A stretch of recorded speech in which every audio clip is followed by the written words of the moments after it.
When I have a fork in the road and I pray, I'm almost always challenged to take the hard way and not the easy way, the way that requires faith.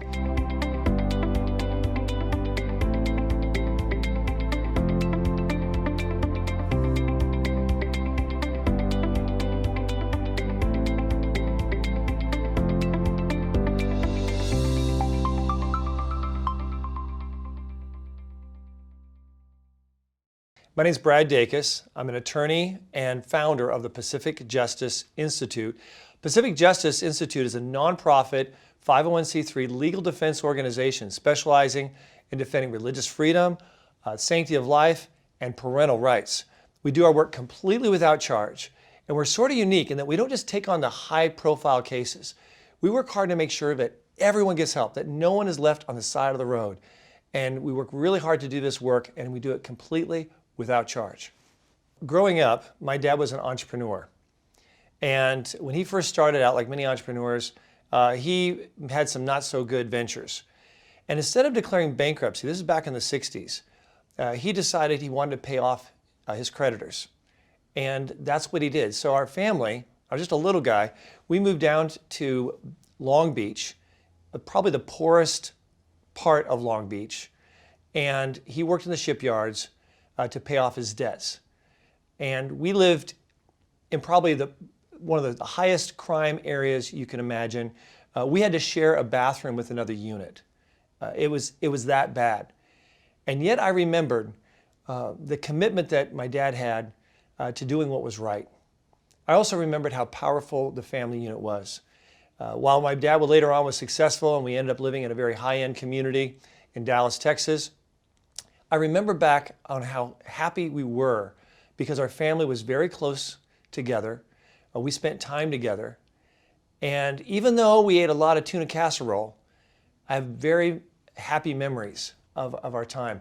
And it sort of told me a lesson that families and happiness in families, it's not about the wealth you have. It's about the time you have and your willingness to spend that time with one another and building up one another as a family. It all started in the 3rd grade when I became a Christian, a follower of the Lord Jesus Christ. I walked down the aisle of a Baptist church during an altar call. I was on fire for the Lord, and that's when I started my first case.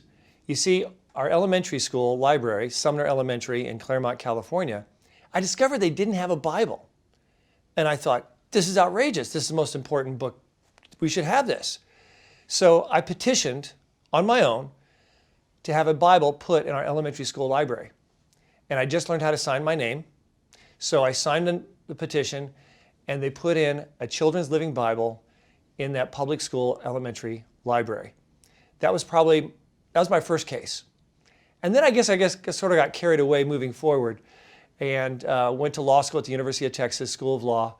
I interned with the Rutherford Institute while I was there, where they defend religious freedom, and it wetted my whistle. For 5 years after law school, I coordinated litigation for them in 14 Western states.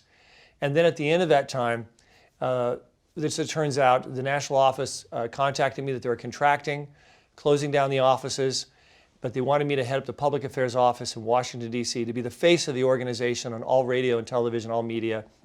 I said yes, and then I had insomnia. Couldn't sleep, still couldn't sleep.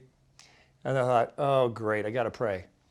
And the reason I didn't want to pray, to be honest with you, is because when I have a fork in the road and I pray, I'm almost always challenged to take the hard way and not the easy way, the way that requires faith.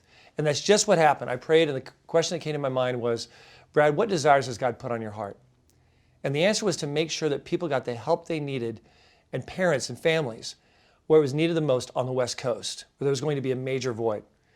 So I went ahead and said, okay, God, I'll do this with boldness and courage. I will go where you want me to go on several conditions. I was scared.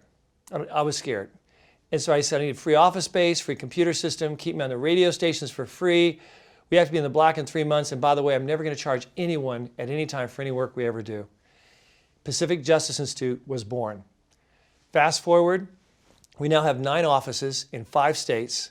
We handle more cases on the West Coast than any other legal organization of its kind, particularly defending the rights of parents. and we do it all without charge. And it's been a real joy and delight to do this work. We have a radio show that's heard on over 230 stations across the country, the Dacus Report. It's also on television, a commentary on 505 stations.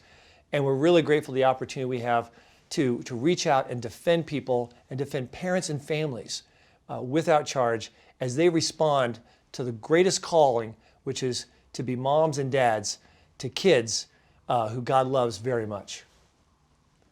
Well, parents that have their children in government schools or public schools are challenged more than ever before in the United States and in other countries as well.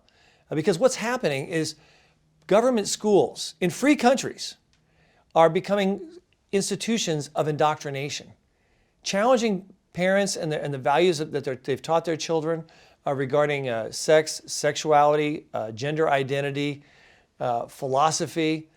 These are very common. And children are getting this now all the way down to the kindergarten level.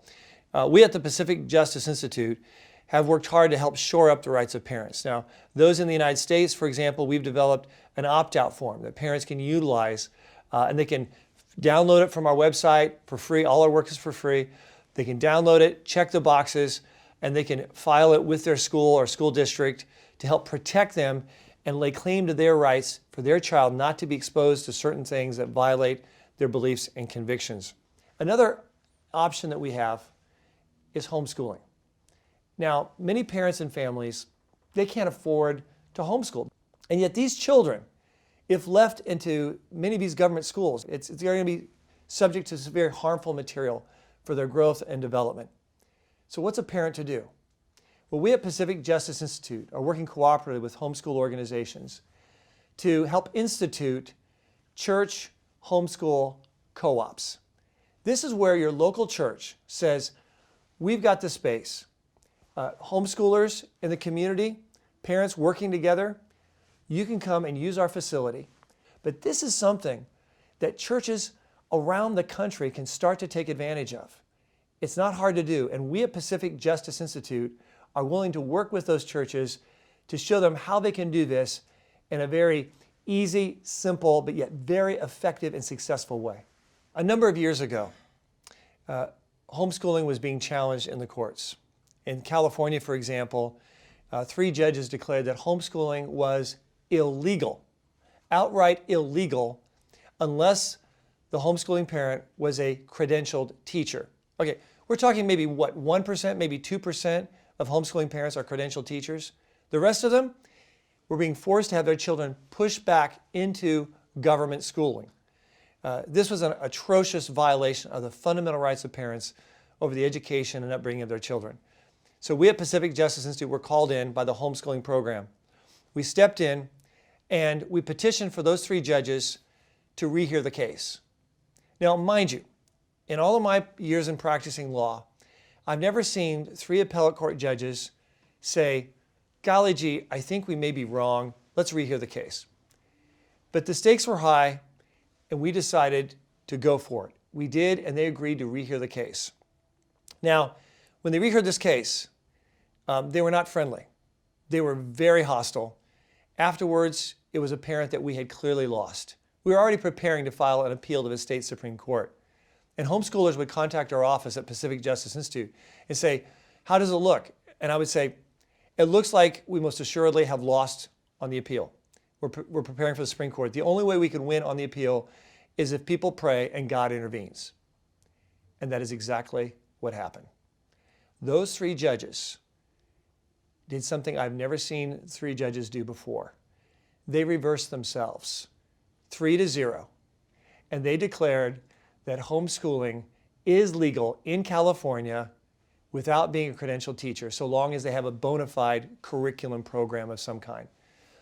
And that was a groundbreaking decision, which transformed California from being the riskiest state in the country to homeschool to being one of the most protected states in the country to homeschool.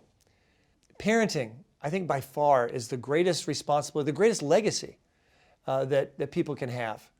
Once when I was on a speaking tour in South Korea, I was privileged to be able to address about 250 CEOs of companies, large companies. And these were Christian CEOs. And they want to talk about faith in the workplace. But I pointed out to them the greatest legacy that they have is to their children, raising their children in the way they should go, and in a way that will live far beyond them, far beyond even their children's lives, as they pass on that legacy to their children as well. We often don't remember that God is the one who's given us these rights as parents. Our founding fathers understood this. The concept of natural law, implicit in that concept, are the fundamental rights of parents over the education and upbringing of their children. In fact, this has already been respected and recognized by the United States Supreme Court. And in Pierce v. Society of Sisters, in Myers v. Nebraska, the United States Supreme Court in the 1920s held that parents have this fundamental right over the education, upbringing, discipline of their children. And yet, in our modern society today, there are efforts to take that right away. And fundamentally, it cannot be taken away, because this is given to us by our Creator, by God. And we as parents have a fundamental responsibility, not just to lay claim to it, but be responsible users of that rights as we take care of our children and raise our children the way they should go.